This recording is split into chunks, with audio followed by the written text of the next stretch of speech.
Louvado seja o nome do Senhor Jesus. Lucas capítulo 24 e o versículo de número 49. Deus é fiel.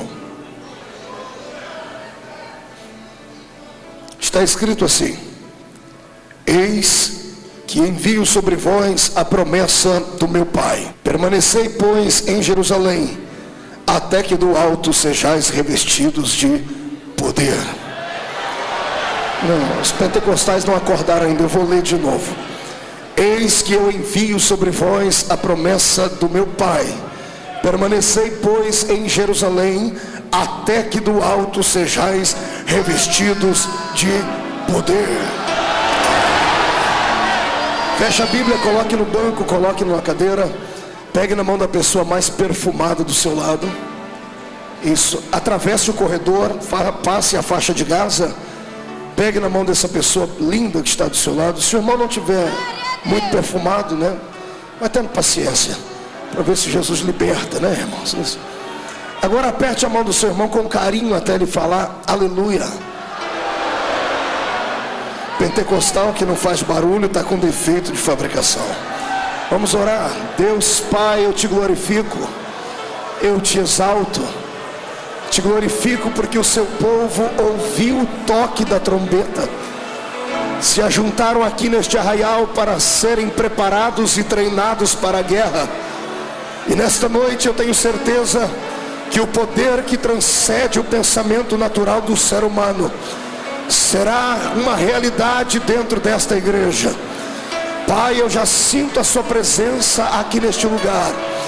Eu sei que nesta noite iremos saltar muralhas do seu lado. Tenho certeza, Pai, que questões serão resolvidas, doentes serão curados, aqueles tristes sairão daqui felizes e animados. Quero nesta hora lhe pedir, ó Pai, como sempre peço, duas coisas. O primeiro pedido é que ao redor da igreja do Bom Retiro, num raio de 5 quilômetros quadrados, onde houver um demônio alojado agora, onde houver um principado, uma potestade, um trono, onde houver um espírito desencarnado que achou que tinha poder para bloquear o céu nesta noite, eu dou a estes demônios 5 segundos para se mudarem daqui, porque se não sumirem, serão queimados pelo poder da glória do Senhor que será manifesta. Ah, Deus, eu ainda te faço um segundo pedido. Se tu podes, abre a porta do seu palácio e manda do céu para a terra uma comitiva angelical. Queremos aqui, Senhor, serafins nesta noite. 8 serafins, 8 anjos de fogo que refletem um brilho da sua glória. Quero 2 aqui nessa tribuna, uma à minha esquerda, outra à minha direita. Quero 2 na entrada da igreja e 4 anjos de fogo sobrevoando a nave deste templo. Que eles comecem a esparramar brasas tiradas do seu altar, e onde houver um crente batizado com o Espírito Santo, remova ele agora.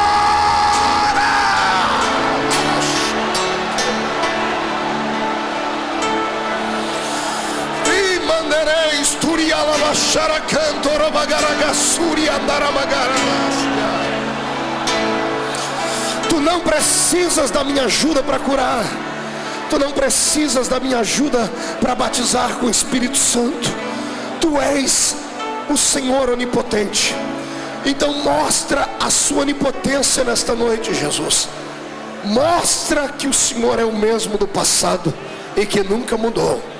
É o que nós te pedimos agora e te agradecemos. Amém e amém. Os que podem, tomem o seu assento, por gentileza. Glória a Deus. O ambiente está santificado. Tudo é possível acontecer nesse lugar, nessa noite. Só que a mensagem de hoje, ela é genuinamente pentecostal. Aqueles que são pentecostais vão se esbaldar nessa noite. Vamos comer um banquete aqui que vai ter gente que vai perder o rumo de casa nessa noite. Na autoridade de Jesus Cristo eu profetizo. E quantos creem nesta profecia, jogue a mão para cima e glorifique o Rei. Eu quero pregar debaixo do seguinte tema: Pentecoste sem limites. Dá para repetir isso comigo? 1, 2, 3. Acotovela o irmão do seu lado, diz: percebeu? Entendeu? Então aperta o cinto, porque nós vamos decolar aqui. Aleluia. Quando eu abro a minha Bíblia Sagrada, no Evangelho segundo escreveu São Lucas, aqui no capítulo 24, e neste versículo de número 49, eu tenho aqui um vislumbre daquilo que há de mais lindo na vida de um crente salvo, e que depois de ter recebido o Espírito Santo como o penhor da sua salvação, recebeu também dele o dom de orar em línguas, de ser carismático, de crer no mundo transcendental, de poder adorar a Deus com muita liberdade, de crer em profecias, em cura divina, em interpretação, em arrebatamento de sentidos. Quando eu leio este versículo, eu vejo que este versículo foi tirado do coração de Jesus Cristo para os seus discípulos. Todas as vezes que eu prego no Evangelho de Lucas, eu gosto de salientar uma coisa interessante. Lucas é um exemplo clássico de que o homem só não sente Deus quando ele não quer. Lucas era um homem intelectual, eu já falei isso neste púlpito aqui. Lucas era um cientista, era um médico, era um homem dado às faculdades naturais da vida. Possivelmente tenha feito um grande seminário no Egito, que era a capital da medicina do mundo antigo. Lucas aprendeu sobre a anatomia do corpo humano. E como todo médico dado à razão, ele usava do raciocínio lógico para crer, para chegar a conclusões plausíveis acerca daquilo que ele estudava. Eu quero que você agora entenda que Lucas não caminhou ao lado de Jesus como caminhou Mateus, Marcos e João. Lucas foi um desses discípulos que conheceu Jesus de ouvir falar. Ele não era uma testemunha ocular da vida de Jesus Cristo. Eu inclusive comecei a estudar uns dias desses como foi que Lucas conheceu o Evangelho, e eu fiquei muito feliz, e isto me trouxe à memória algumas lembranças da Bíblia. Lucas conheceu Jesus através de Paulo. Eu tenho certeza que numa das andanças de Paulo, numa daquelas vezes em que ele sofreu bastante, ele tinha no seu corpo cicatrizes por mais maiores, imensas, que provocavam dores no seu corpo. Eu acredito que tenha sido no dia em que os homens de uma certa cidade se levantaram contra Paulo e jogaram Paulo de cima de uma muralha. Paulo foi lançado de cima de um muro depois de ser apedrejado, depois de ser vilipendiado. Jogaram ele de cima de um muro, tendo ele caído no chão. A minha Bíblia diz que Paulo fingiu de morto para de fato não morrer. Acredito que os irmãos, tendo levado ele para a casa de algum discípulo, para a casa de algum cristão, tenham buscado um médico para cuidar de Paulo. E quem é que estava dando assistência médica na região? Era o nosso irmão Lucas. E quando Lucas foi cuidar do corpo daquele pequeno guerreiro de Deus, a história diz que o irmão Paulo tinha não mais do que 1,5 metro de altura. Acredito que quando Lucas chegou perto da cama e viu aquele homem todo massacrado, o seu corpo execrado, ensanguentado, cheio de hematomas, cheio de feridas, enquanto Lucas o examinava, ele percebia que haviam cicatrizes abertas, ou melhor, haviam feridas abertas, mas depois que ele limpou o corpo de Paulo, ele viu que já haviam mais cicatrizes ali. Ele deve ter perguntado a alguém: esse homem é soldado? Ele faz parte da legião romana, por acaso? Só um soldado, só um gladiador, só um pretoriano poderia ter tanta cicatriz no seu corpo assim? E tenho certeza que alguém disse: olha, quando ele melhorar, o senhor pergunte para ele onde foi que ele conseguiu essas cicatrizes. Tenho certeza que o Espírito Santo trabalhou dessa forma em Lucas. E quando Paulo estava recuperado, ele deve ter dito a Lucas como foi que ele contraiu aquelas cicatrizes, dizendo a ele: tudo que tenho no meu corpo só tenho por amor a Jesus Cristo.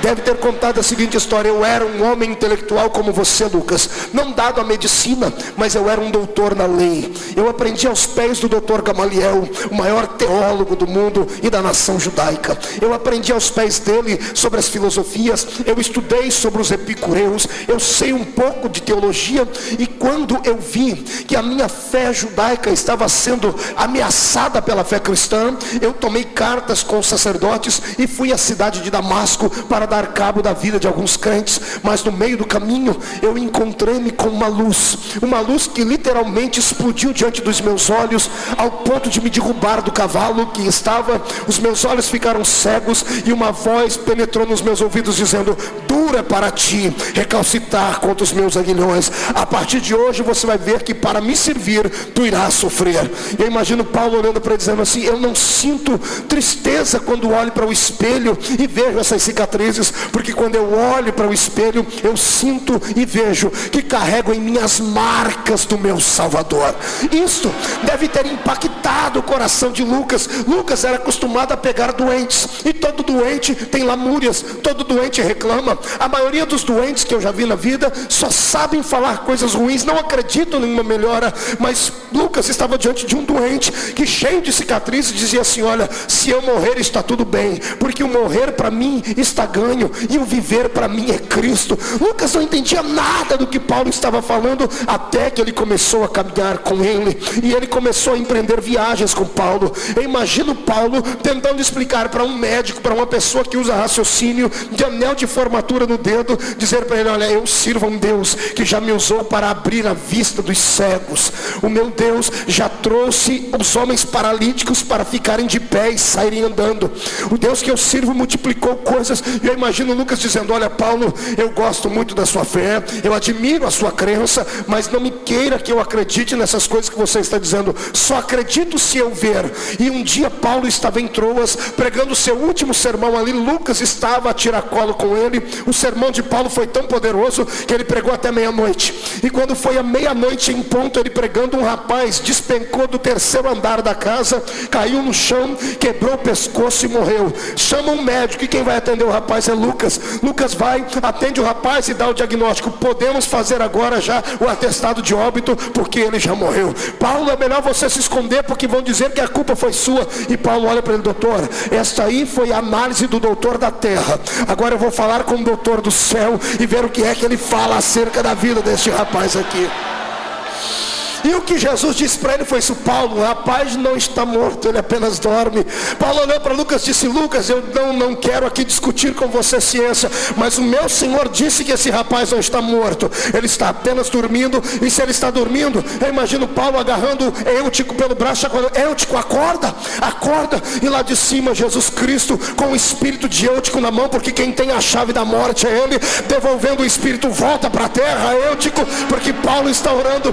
Lucas se levantou dali acreditando. Naquele dia Lucas ficou pentecostal, porque depois que você tem um encontro com o poder de Deus, não dá mais para voltar atrás. Eu conheço muitas pessoas que debocham da minha fé pentecostal, que não acreditam neste barulho, acham que tudo isso aqui é maluquice, é esquisitice, é esquizofrenia, até serem tocados pelo poder de Deus. Se tem alguém aqui que ainda nunca sentiu a efusão do Espírito, eu te peço, fique parado por algum momento, abra o seu coração e não se assuste quando o seu corpo começar a arrepiar, quando as lágrimas começarem a brotar dos seus olhos, quando seus braços quererem ficar para cima sozinhos, e quando seus pés resolverem dançar uma catira para Jeová aqui. Eu quero que você não se assuste com o que vai ver, porque nós estamos aqui adorando a um Deus vivo, e quem é vivo, quem é pentecostal, jogue a mão para cima, adora, glorifica, exalte Ele.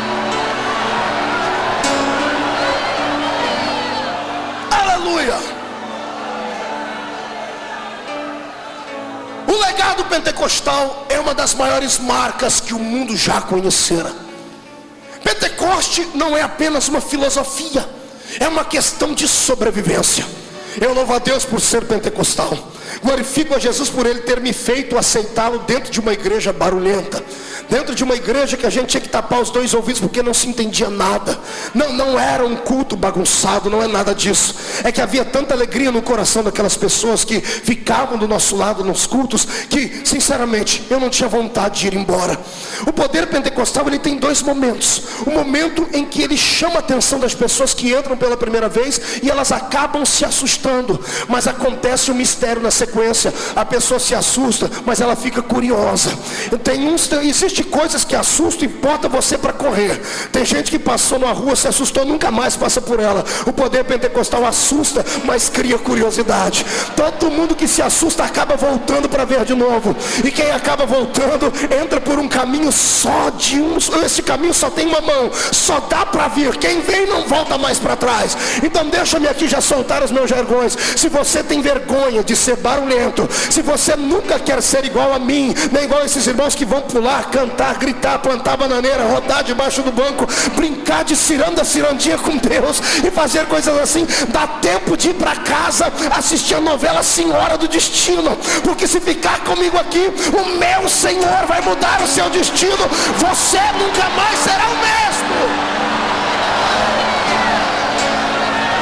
O que eu acho lindo, o que eu acho magnífico nessa história é que Lucas foi visitar pessoas que conheceram Jesus quando escreveu o seu evangelho, porque como ele não caminhou com Jesus, ele não ouviu tais palavras. Ele voltou por Cesareia, ele caminhou por Cafarnaum, por Judeia, e foi na casa dos discípulos de Jesus, e chegando lá ele colhia as informações, e quando ele chega para concluir o seu livro, ele vai na casa de um pentecostal, de um daqueles do reteté de Jesus, canela de fogo. E ao invés do canela de fogo relatar histórias de cura, ao invés de ele relatar histórias de conversão, ele falou assim: olha, nós estávamos reunidos num lugar e Jesus disse: eis que eu envio sobre vós a promessa do meu Pai, ficai em Jerusalém até que do alto sejais revestidos de poder de Deus. Eu tenho aqui algumas elucidações a dizer a vocês. Deixa-me aqui não querer lhe ensinar, mas aprimorar os seus conhecimentos. A promessa do batismo com o Espírito Santo não veio do Filho, ela veio do Pai. Quem arquitetou a promessa foi Jeová. Por isso Jesus disse: eu envio sobre vós a promessa que vem do meu Pai. Quando foi que o Pai resolveu fazer esta promessa? Quando ele viu que os homens sem o Espírito Santo não serviam para nada a não ser roubar, matar, destruir, se acabar com as suas próprias vidas. Quando Deus viu que um homem possuído pelo Espírito Santo, ele gerava frutos, ele transcendia na terra, o Senhor resolveu enviar o seu Espírito. 835 anos antes de Jesus Cristo, tem um profeta na terra que tinha 17, 18 anos de idade. Ele recebe um comunicado do céu: vai para o meio da rua, porque está na hora de eu fazer uma promessa. O profeta se chamava Joel. Ele vai para o meio da rua, no meio da praça, bate palmas, toca um alarido, a multidão se reúne em volta dele e ele diz: pode falar, Senhor. Deus toma a boca dele e o Senhor faz uma das mais belas e mais lindas promessas da Bíblia Sagrada. Assim diz o Senhor: e há de ser que nos últimos dias derramarei do meu Espírito sobre toda a carne. Vossos filhos e vossas filhas profetizarão, os vossos jovens terão visões e os vossos velhos sonharão sonhos. Eu estou debaixo desta promessa, você está debaixo desta promessa. Eu não admito um crente pentecostal vir para uma reunião como essa e ficar me olhando com esse olho seco, parecendo um olho de sapo que morre no dia de enchente. Não consigo entender um crente que se diz pentecostal e não consegue abrir a boca nem para respirar. Pentecostal que se preza tem que adorar a Jesus Cristo, tem que ter vida, tem que adorar, tem que saltar, tem que deixar a glória ser manifesta nele. Agora, o que acontece por aí é que existem muitas coisas que causam confusão. Muitas pessoas dizem ser batizadas com o Espírito Santo, e um dia eu ministrei aqui na festa dos estados, se não me falha a memória, e eu expliquei sobre isso. Hoje em dia a situação está tão tremenda, tão caótica, perdemos tanto o senso da santidade, do respeito a Deus, não tratamos mais a igreja como deveria ser tratado, que as pessoas vêm para a igreja de qualquer maneira. As pessoas vêm para a igreja pensando que a igreja é tudo menos uma casa de oração. Eu sou lá do meio da roça, talvez por isso tenho esse espírito meio agressivo. E você quer me deixar irado, é eu ficar pregando e você ficar mascando chiclete na minha frente, irmão. Isso me desestrutura, dá vontade de ir e fazer você morder a sua língua, porque só Jesus para ter. Eu não consigo entender como é que um crente vem para um culto e consegue ficar me ouvindo pregar mascando chiclete. É perigoso Jesus pegar ele, quando ele dá um grito de glória a Deus, o chiclete colar no cabelo da irmã que está na frente, vai dar o maior problema depois. Há 3 meses atrás eu pregava em Rondônia, lá na capital de Rondônia, em Porto Velho, numa conferência missionária, e chegou um grupo de uns 100 jovens de roupa, de camiseta branca, todos uniformizados. O líder deles subiu ao púlpito, pediu para falar comigo, me entregou uma camiseta, e eu achei que era de alguma igreja nossa. Quando eu abri a camiseta, era de um grupo carismático da igreja católica. Aí eu falei: rapaz, senta aqui do meu lado, o que vocês vieram fazer aqui? Ele falou: pastor, nós somos discípulos teus. Eu falei: não, calma aí, me explica direito. Ele falou: é o seguinte, nós tínhamos um grupo de 10 jovens, e nós aprendemos a falar em línguas com o nosso professor. O nosso professor sentava com a gente, botava a fita e fazia a gente repetir aquilo que na fita estava, porque lá se aprende línguas estranhas assim. Mas aí uma fita do senhor veio parar na minha casa, e o senhor falava sobre o batismo com o Espírito Santo, e o senhor dizia que quem ensina não é o homem, é o Espírito Santo que ensina. E eu fiquei de pé dentro da minha sala e falei assim: então quer dizer que as línguas que eu aprendi não são do Espírito? Ele levantou a mão e disse: Jesus, se é verdade que esse homem na televisão está falando, eu quero falar as línguas que ele está falando. O Espírito Santo deu um tapa no coração dele, ele começou a orar em línguas dentro da sala dele, ele ficou cheio, ele disse que rolou pelo chão. Ele falou: eu nunca tinha sentido nada disso. Ele conseguiu uma meia dúzia de fitas minhas e começou a ser discipulado. Ele arrancou as imagens de casa, ele continuou no movimento carismático. Aí ele começou a incendiar os outros jovens, dizendo: não é desse jeito que se aprende línguas. Reunia o grupo e colocava a fita do pastor Marcos. Escute. No final de 4 meses, eles estavam com 100 jovens batizados com o Espírito Santo dentro da igreja católica, falando em línguas verdadeiras. O que é que eu aprendo com isso? Eu aprendo que está escrito em João 3:8: o vento sopra onde quer. O Espírito Santo não é um legado meu, não é um legado seu. O Espírito Santo vem do céu, ele toma quem ele quer, da maneira que ele quer, da forma que ele quer. Ninguém pode bloquear a ação do Espírito de Deus. Está entendendo isso? Eu pregava no Paraná o final da semana passada e me contaram uma história que eu dei pulos de alegria. Eu lembrei agora, vou contar para você pular também. Você já ouviu falar daquele maluco que tem lá em Curitiba, que chama o Henri Cristo? Aquele filho do cão com a pombagira, aquela miséria lá.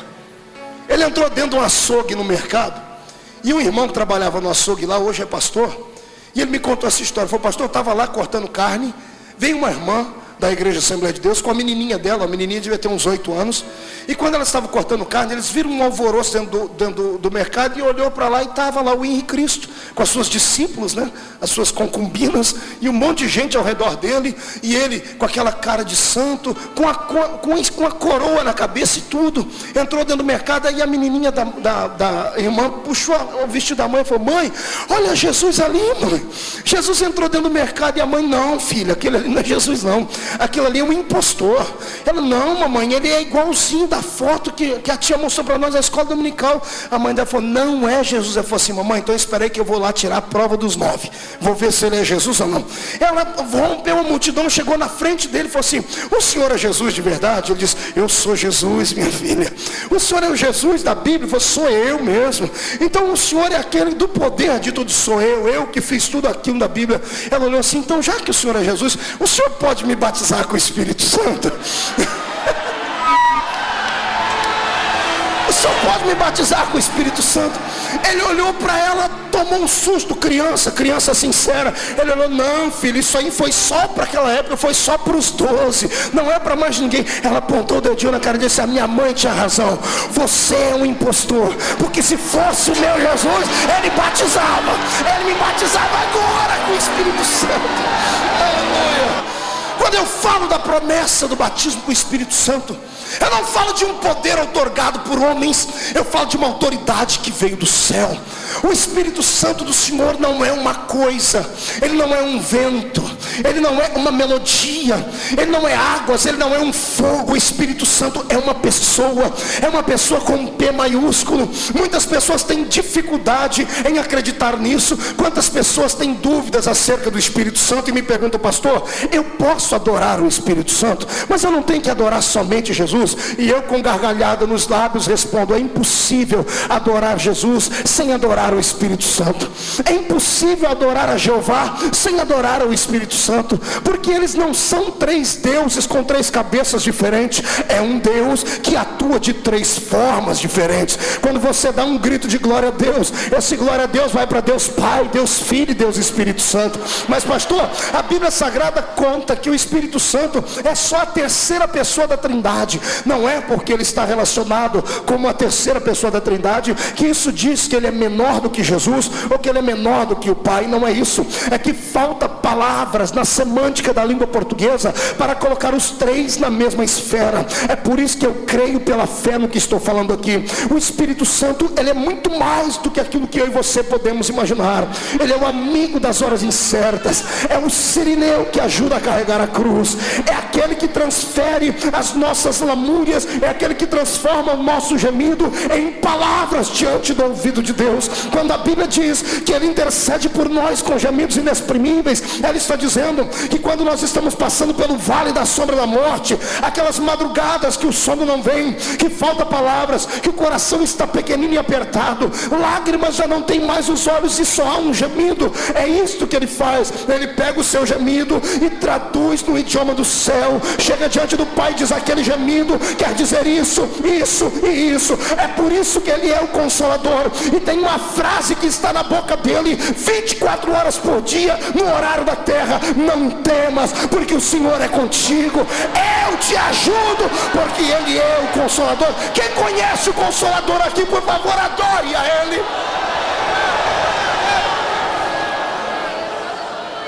Este é um poder que foi deixado para nós, uma autoridade de uma experiência divina. Existem duas maneiras do ser humano ter o Espírito Santo. Diga comigo, duas. Pegue o número 2 e aponte no nariz do seu irmão. Diga assim: duas maneiras. Diga com certeza, uma delas você já conhece. Olhe para mim. Uma coisa é ter o Espírito Santo aqui dentro de você.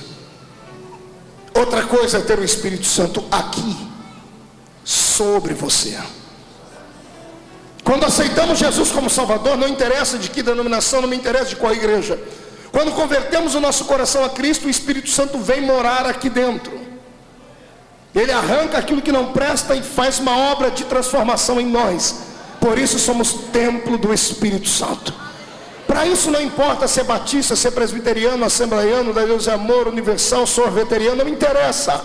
Aceitou Jesus como Salvador, o Espírito Santo vai morar aqui dentro. Isto não é opção, é regra. Aceitou Jesus, o Espírito Santo toma posse dele. Crê nisso? Então cada crente que está aqui dentro hoje tem o Espírito Santo, e isso gera motivo para você dar um grito de glória a Deus bem alto. Agora, a segunda forma de ter o Espírito Santo é opcional. Não é uma regra, não é uma obrigação, é uma questão de crer ou não crer, de querer ou não querer. Você pode ter o Espírito Santo aqui dentro para a salvação. Jesus disse isso quando estava diante da mulher no poço de Samaria. Ele olhou para a mulher e disse assim: se tu soubesses quem fala contigo, você pediria água a ele. Eu te daria uma água que faria nascer em ti uma fonte que geraria vida até a vida eterna. Fonte é início, fonte é o princípio, é o começo da geração. A fonte nasce pequenina, a fonte nasce de uma maneira quase que imperceptível, porque é apenas a fonte, é o início. Você pode ter o Espírito Santo aqui dentro de você, apenas para a salvação, ter ele em forma de fonte de orar para a vida eterna, ser um crente salvo e nunca orar em línguas. Você pode ser salvo e nunca profetizar, e nunca interpretar, e nunca sentir esta alegria que nós sentimos. Por quê? Porque a segunda forma de sentir é uma questão de fé, de crença, é uma questão de opção. Uma coisa é ter o Espírito Santo aqui dentro em forma de fonte. Isso Jesus falava com a mulher que não era crente. Estava dizendo: se você me aceitar, eu vou fazer gerar em ti uma fonte que vai trazer água e que vai te dar a vida eterna. Mas dias depois, Jesus sentou com os discípulos dele, olhou para eles e disse assim: se a minha palavra estiveres em vós, no vosso interior fluirão rios de água viva. E embaixo o evangelista explica, e isto ele falava acerca do Espírito Santo que eles haviam de receber. Escute-me, toda pessoa que aceita Jesus, nasce dentro dela fonte. Agora, para a fonte virar um rio, aí é com a pessoa, aí é uma questão de crença, é uma questão de opção.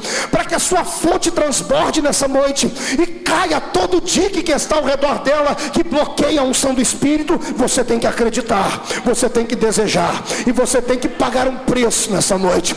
O Espírito Santo não atua sobre pessoas que ficam paralisadas e caladas na igreja, porque esta não é uma característica dele. Quando a minha Bíblia fala do Espírito Santo, pela primeira vez, em Gênesis capítulo 1, verso 1 e 2, a Bíblia fala logo de cara como é que o Espírito Santo é. Gênesis 1 e 2 está escrito assim: e o Espírito de Deus movia-se sobre a face das águas. Eu entendo aqui que o Espírito do Senhor não é um espírito paralisado, não é um espírito mumificado, não é um espírito que gosta de silêncio. Se ele gostasse de silêncio, ele ia operar no meio do cemitério. Se ele gostasse de pessoas caladas, entristecidas, ele ia passar a noite entre os mendigos da rua de São Paulo. Como ele gosta de festa, ele gosta de celebração, ele é um espírito de movimento, ele vem atuar dentro da Assembleia de Deus do Bom Retiro.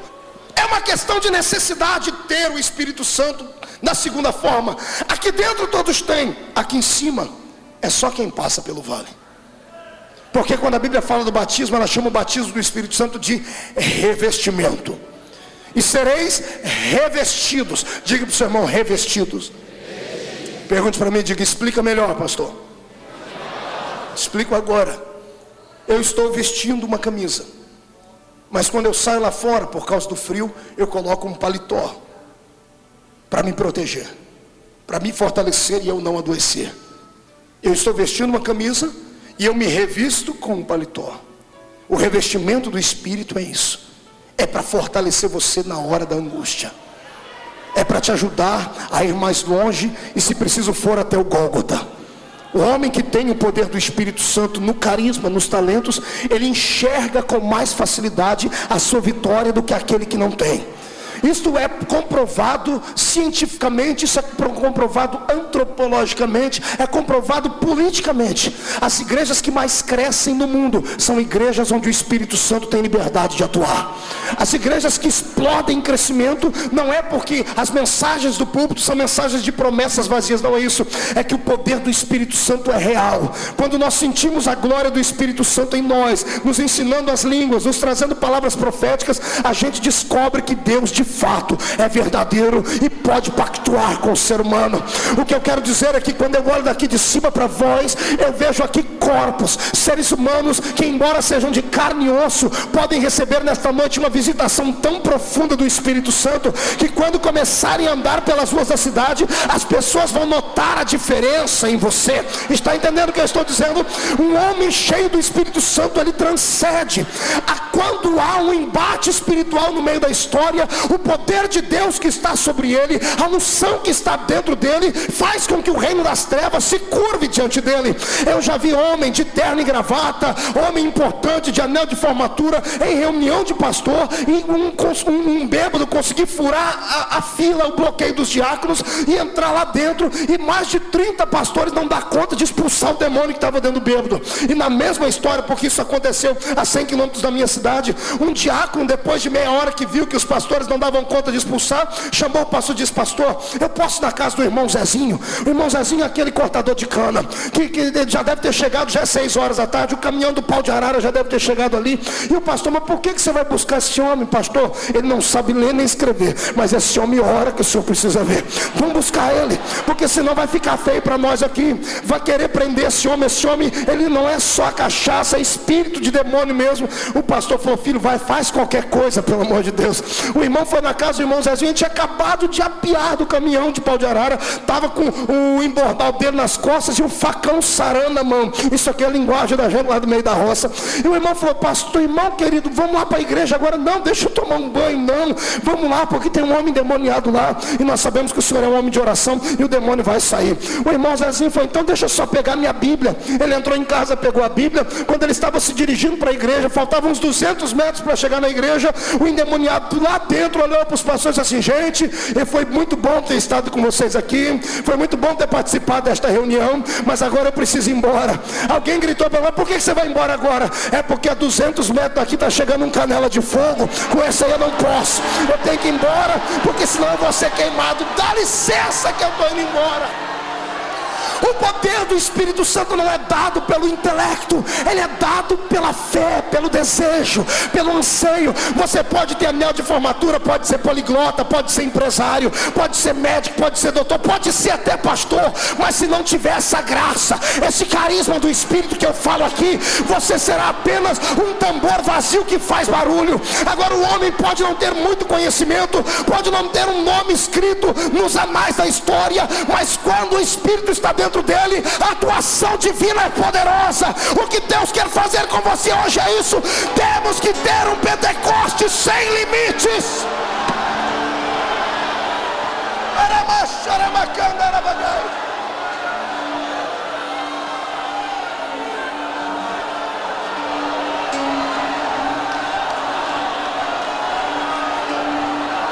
Quantos crentes são batizados com o Espírito Santo aqui? Levante a mão para eu ver. Quem fala em línguas? Chacoalha a mão quem fala em línguas. Olhe para mim. Para que é que Jesus te deu essas línguas? Só para você chegar diante de todo mundo e falar assim: eu falo em línguas. Ficar 7 dias sem vir na igreja, e no dia que entra, chega na igreja, emenda uma meia dúzia de palavrinhas ininteligíveis, usando a glossolalia, como diriam os teólogos, e só. Amado, as línguas estranhas são um legado. As línguas estranhas é um dom que Deus deu ao homem, e que a igreja não sabe usar. Escute, a igreja não sabe usar. O batismo com o Espírito Santo só é dado para quem tem intimidade com Deus. Está entendendo? O batismo com o Espírito Santo é um código de amor entre dois amantes: o Senhor que está no trono e o homem que está na terra. O problema é que depois que o código é dado, alguns esquecem de usá-lo. O batismo com o Espírito Santo é uma senha.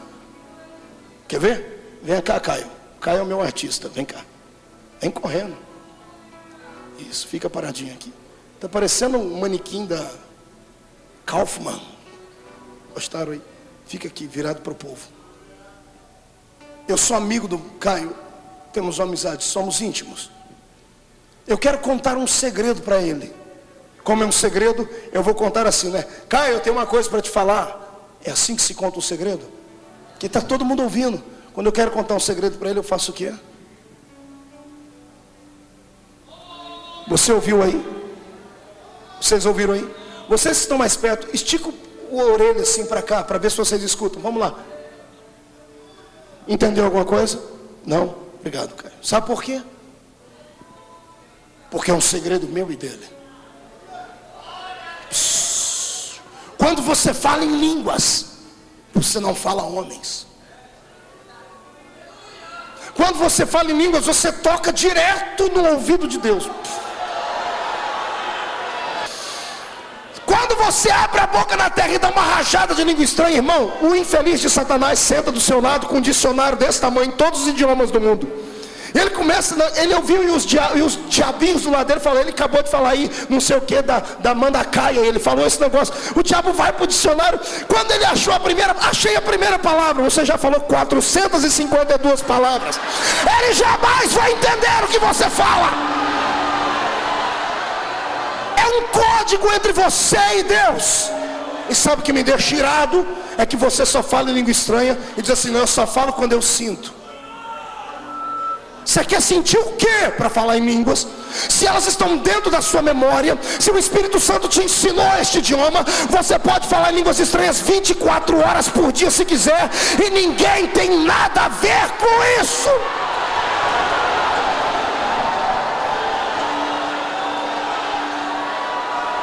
Pastor Marco, calma aí, explica melhor isso. Quer dizer que eu posso falar em língua estranha a qualquer momento? Pode, porque são suas. Não, pastor, mas a Bíblia ensina isso.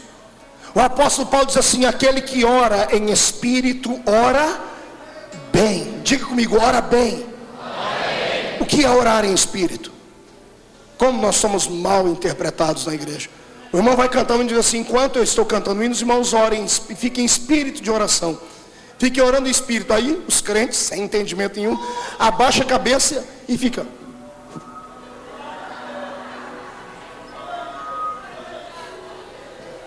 O que você está fazendo, irmão? Eu estou orando em espírito. Ah, coisinha de Jesus. Isso aí não é orar com o espírito, isso aí é orar com a mente. Porque a minha Bíblia diz que quem ora em línguas, a sua mente fica infrutífera. Porque nem a sua mente entende. Só Deus entende. É de espírito para espírito. Quando o apóstolo Paulo diz que aquele que ora em espírito ora bem, ele não está dizendo aquele que ora com a mente. Ele está dizendo aquele que ora em línguas. Porque aquele que ora em línguas não fala a língua da carne. Ele fala uma língua que o Espírito dele recebeu do próprio Espírito Santo. E você fica aí 24 horas atribulado, ligando para o profeta que está lá na Conchinchina. Fala comigo aí, vê o que Deus tem para falar comigo. Rapaz, você tem um dispositivo onde você está. Basta você dar um grito aqui na terra: pastor, mas eu não sei o que eu estou orando. Mas o seu Espírito sabe. Deus sabe, está muito bom. Você não precisa entender as coisas, você tem que aceitar as coisas. Comece a orar em línguas e você vai ver que a sua vida dará um salto. Pastor Marcos, mas como é que eu falo em línguas, pastor Marcos? Aqui em Lucas 24:49, Jesus deixou um mistério. Ele disse assim: eu vou enviar sobre vocês uma promessa, mas esta promessa está condicionada ao lugar onde vocês vão ficar para receber. E Jesus disse: ficai em... Eu não ouvi, 1, 2, 3, hein? Levante a mão direita para o céu. Agarre o ombro do seu irmão com carinho e chacoalha ele até ele ficar irritado. Irrita ele. Diga assim para ele: por que Jerusalém?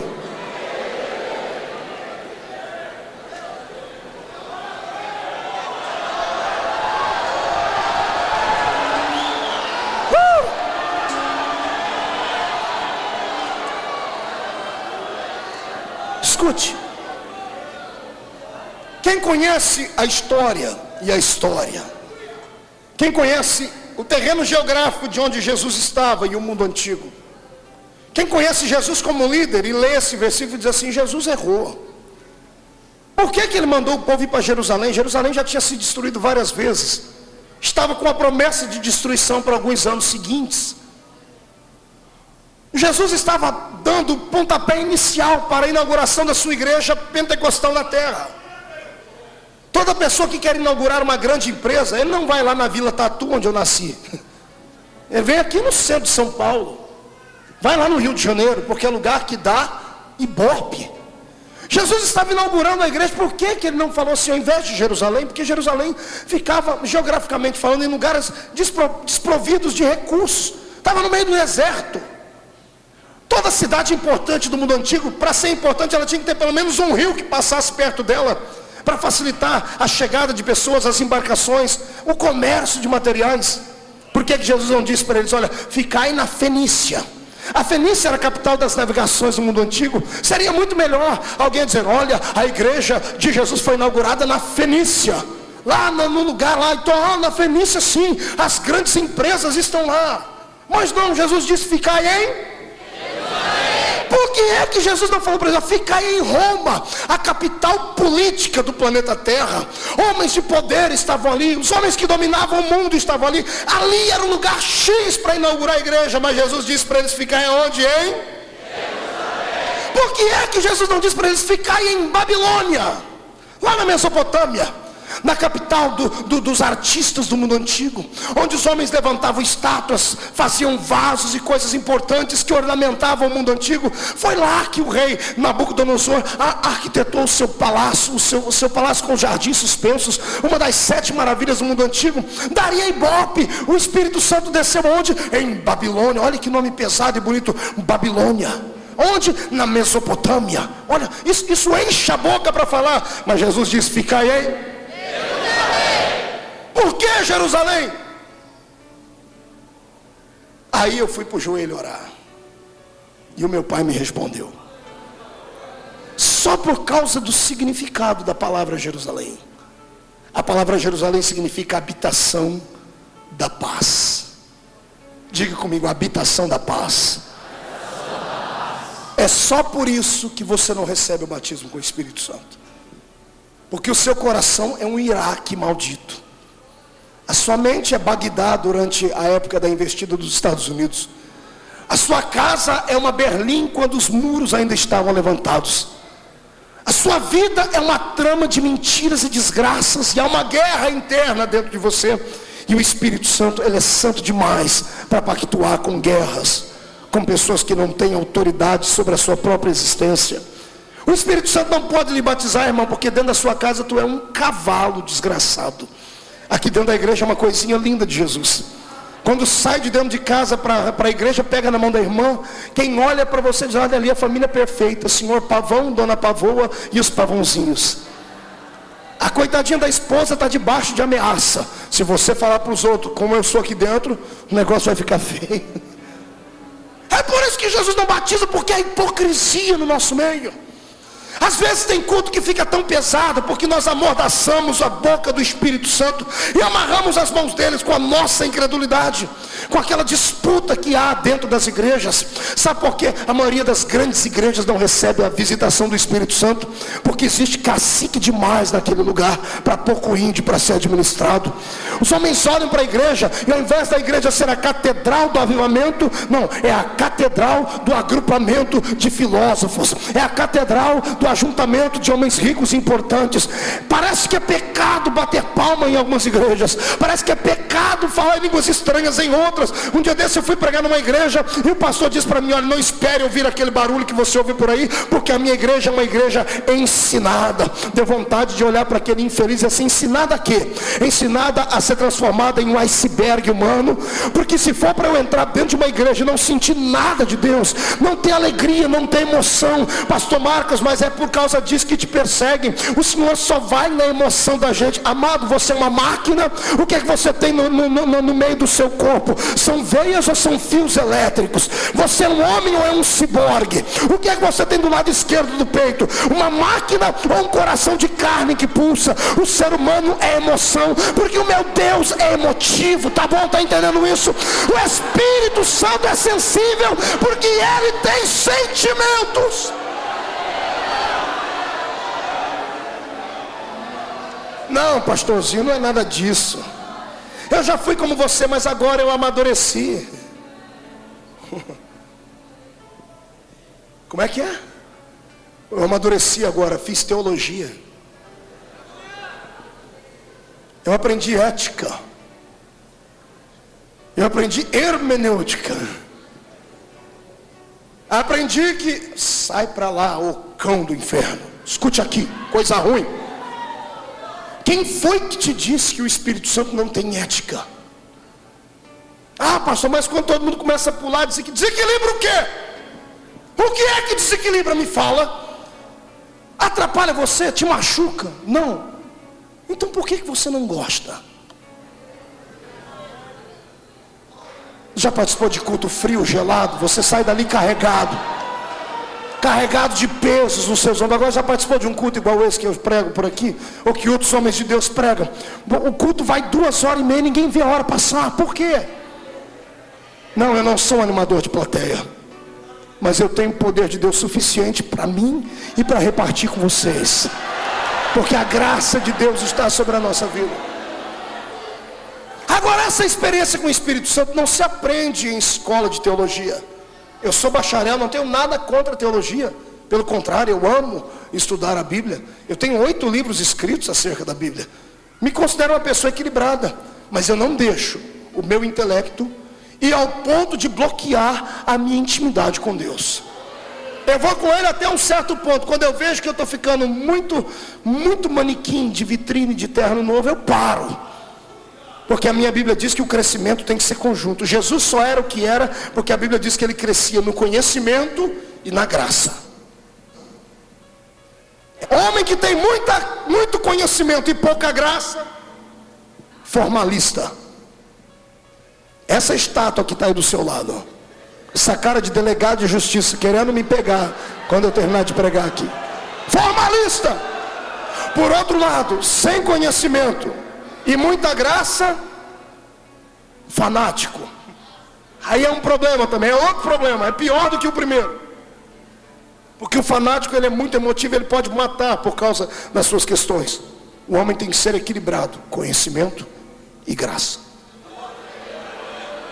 4 anos numa faculdade de teologia, mas são 16 anos na faculdade do Espírito. Acabou, não tem para ninguém.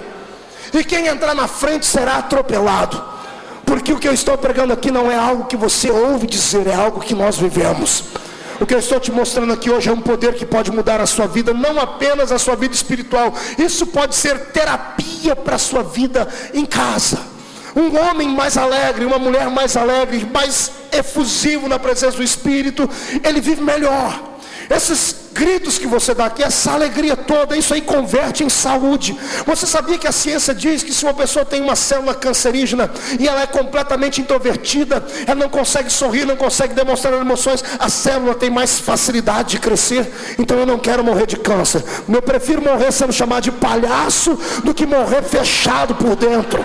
Eu não me interesso, não me importa o que pensam de mim, não importa o que falam, o que eu creio é no que está escrito. E eu não sou um Judas Iscariotes do avivamento, sou pentecostal até nos ossos. E se você quiser me ouvir aqui toda segunda-feira, vai ter que entrar no ritmo também, porque este fogo pega.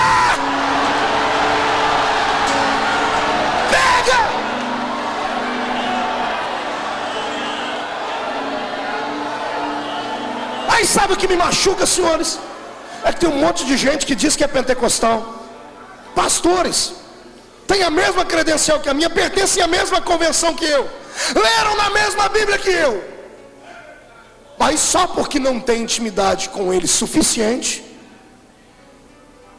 aí vem para o púlpito e diz assim: olha, não pule, não grite, não seja desequilibrado, não fique falando tanto em anjos, não fique falando tanto em coisinha do inferno. O indivíduo esqueceu das coisas que ele leu na Bíblia Sagrada, está tripudiando em cima das coisas que ele aprendeu na Bíblia Sagrada, e o duro que ele usa isso e diz que é em nome de Deus. Tal pessoa se esqueceu que nós só crescemos neste Brasil e no mundo por causa de homens e mulheres que não tinham letra, não tinham cultura, mas tinham experiências com Deus. Era gente que colocava o joelho no chão, papai do céu ficava em pé lá e estendia o ouvido. Pode falar porque o Senhor está te ouvindo, fale. Não sabiam falar outros idiomas, mas quando abriu a boca para falar em língua estranha, tem demônio que está perdido até hoje pelo espaço aí, de tanta rajada de língua estranha que ele tomou na cara. Se você é um pentecostal e tem um legado do Pentecoste, por favor, dê um salto para cima e glorifique a Jesus Cristo comigo.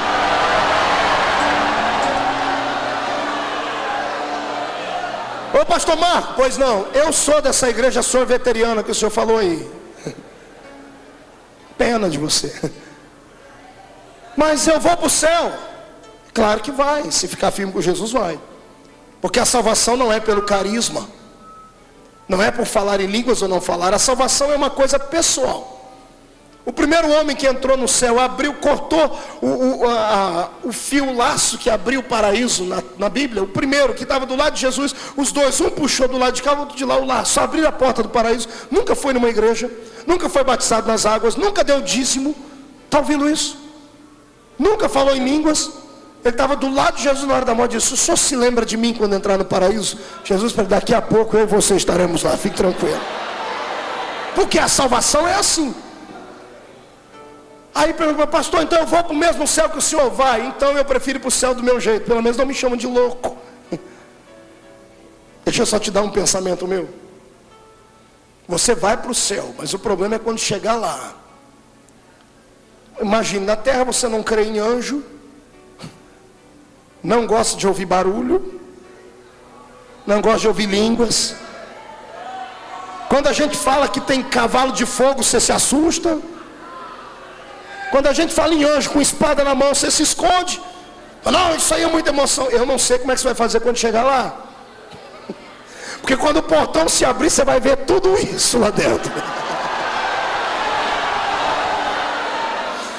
Aí, meu amigo, escute aí, meu irmãozinho, o cubinho de gelo, olhe para mim. Quando você chegar lá dentro, vai demorar uns 5.000 anos para você se acostumar. Diferente dessa turma que está aqui. Nós vamos entrar lá pelas portas fazendo a ué de Jesus. Isso aqui é um seminário para quem vai morar no céu. Quem não está acostumado com o ambiente lá, não sei o que vai fazer. Agora aqueles que são destinados a habitarem no céu da glória, adorem a Ele.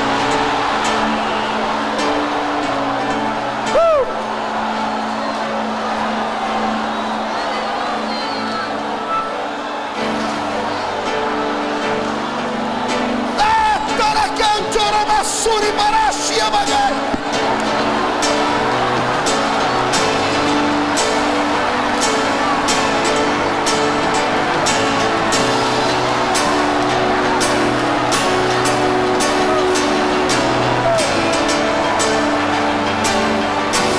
Esta é a Assembleia de Deus.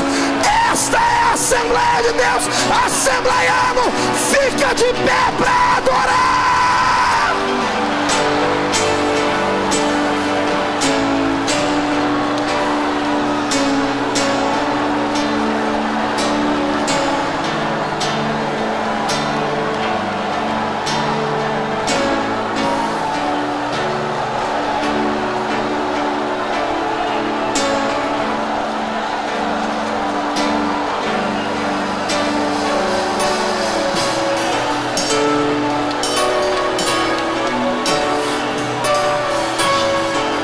Irmão Josafá, essa noite está muito parecida com o dia de Pentecoste.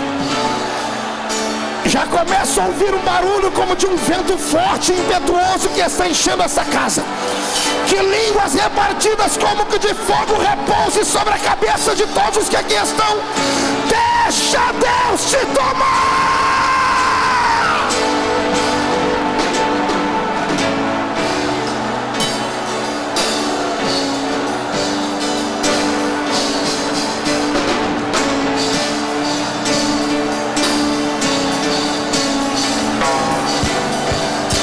Pentecoste sem limites. Vamos aplaudir a Jesus por este momento singular.